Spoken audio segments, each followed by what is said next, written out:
Uma aulinha de história para aqueles que tanto a odeiam ou que não estudam da forma adequada ou de forma suficiente.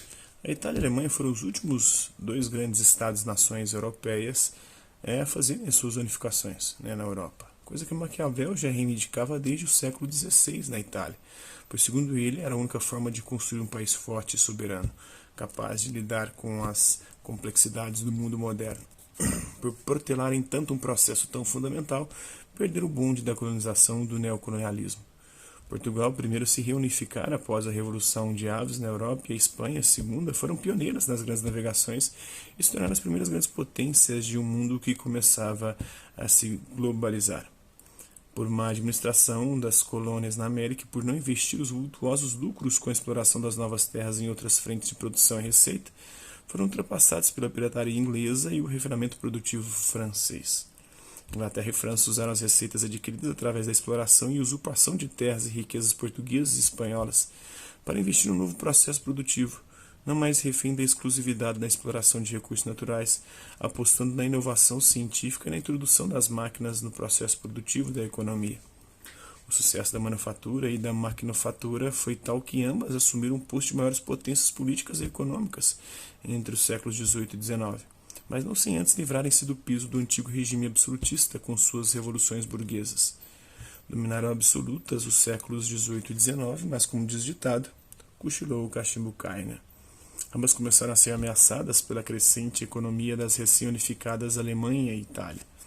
As disputas econômicas e políticas entre essas nações, associadas a um clima de hostilidade e divergências de interesse na Europa como um todo, levaram à eclosão da Primeira Grande Guerra Mundial.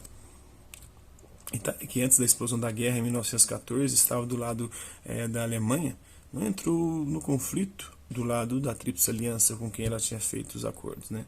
Foi entrar em 2015 e do lado da Tríplice Entente da Inglaterra, né, por conta de algumas promessas que a Inglaterra e a França haviam feito para os italianos, que acabaram não se cumprindo. Ao final da guerra, a Tríplice Aliança acabou como lado derrotado, mas a Itália desertora também não recebeu seu quinhão, ficando só com os prejuízos da guerra. Isso levou a uma crise gigantesca na Alemanha e na própria Itália, crise que foi agravada com a quebra da Bolsa de Nova York em 1929. Tornaram-se então palco ideal para a ascensão dos governos fascistas e aos horrores do nazismo, que forçaram a Segunda Grande Guerra Mundial. Terminada a Segunda Guerra, mais uma vez a Itália e a Alemanha estavam arrasadas política e economicamente. A Alemanha Ocidental acabou se beneficiando com os incentivos financeiros dos Estados Unidos da América, né, que queriam barrar o avanço soviético e qualquer sucesso da Alemanha Oriental. A Itália, então, se ferrou mais uma vez. O berço da cultura moderna e da revolução científica, que era a sede da maior potência religiosa do planeta, a Igreja Católica, esplendor do maior império do mundo antigo, o romano, raiz das línguas neolatinas e com todo potencial para ser grande, perdia mais uma vez para si mesma. Ouso aqui dizer porque a Itália jamais conseguiu recuperar o seu esplendor. Nenhum outro lugar no mundo expôs tanto as suas próprias vísceras. Não há potência no globo que resista à divulgação incessante de suas próprias mazelas. Seu futebol, que é tetracampeão mundial, vive em crises incessantes com escândalos sem fim. Será que é só a Itália que tem corrupção no futebol? O futebol inglês, cheio de magnatas corruptos, lavadores de dinheiro, é mais santo do que o italiano. O futebol russo, a NFL, berço de memoráveis escândalos, se deixou entregar? Por que tamanha sede de acabar com a corrupção, sabendo que a corrupção é algo inerente à condição humana? Outras tentativas, como a da Operação Mãos Limpas, que inspirou Moro, afundaram o país na lama da corrupção ainda mais, ao gerar o caos econômico e político, levando a mais uma crise na Itália. Dessa operação surgiu nada mais, nada menos que o Berlusconi, um filho da puta corrupto, pedófilo, explorador de prostituição que sofisticou a ladroagem, mais uma vez expôs a Itália, e hoje o mundo acredita que só lá há máfias. Agora, recentemente, com o coronavírus também, mais uma vez, a Itália sendo exposta, No Brasil se dá o mesmo, pois o nosso complexo de vira-lata só nos faz expor e acreditarmos que somos o pior lugar do mundo.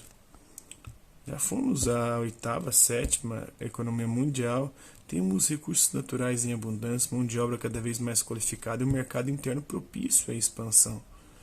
Nos últimos anos, tentamos, ou temos tentado, fazer uma revolução econômica que nos permitiu não sentir tão ou tanto a crise de 2008, mas a conta veio, porque gastamos mais do que podíamos.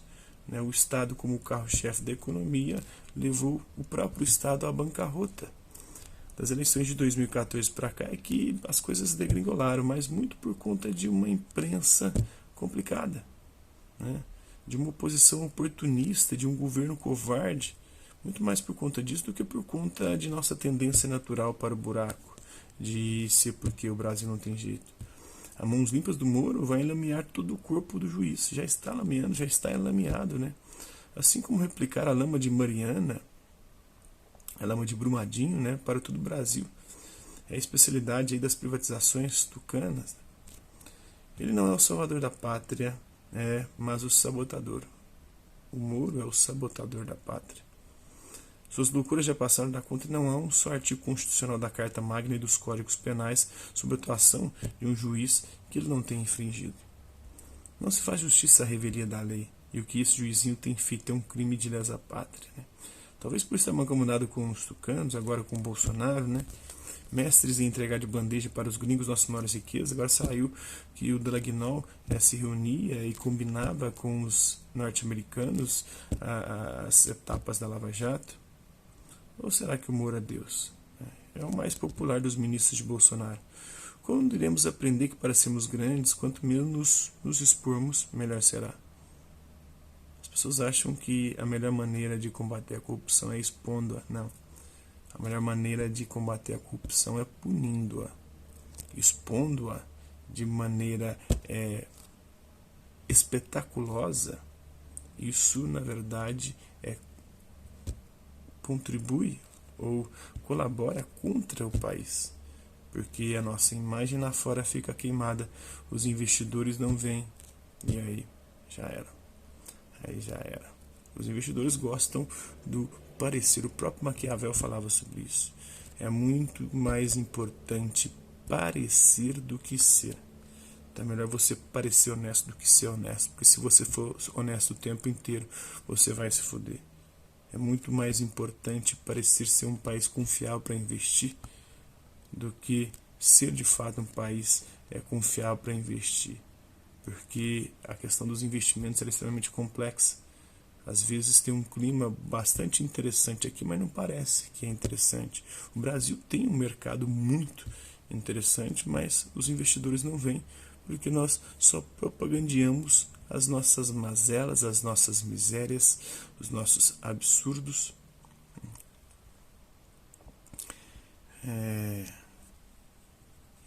Ou nos Estados Unidos, Alemanha e Japão tem escândalos de tal magnitude. Será que lá não tem corrupção? Tem, tanto quanto aqui. Só que eles não se expõem tanto. Preferem não queimar o próprio filme e resolvem seus problemas internamente, punindo quem tem que punir. E é por aí. Será porque são santos esses lugares? Não. Porque eles já entenderam essa história e não embarcam mais nessa. É isso aí. Hasta la vista, babies. Até a próxima.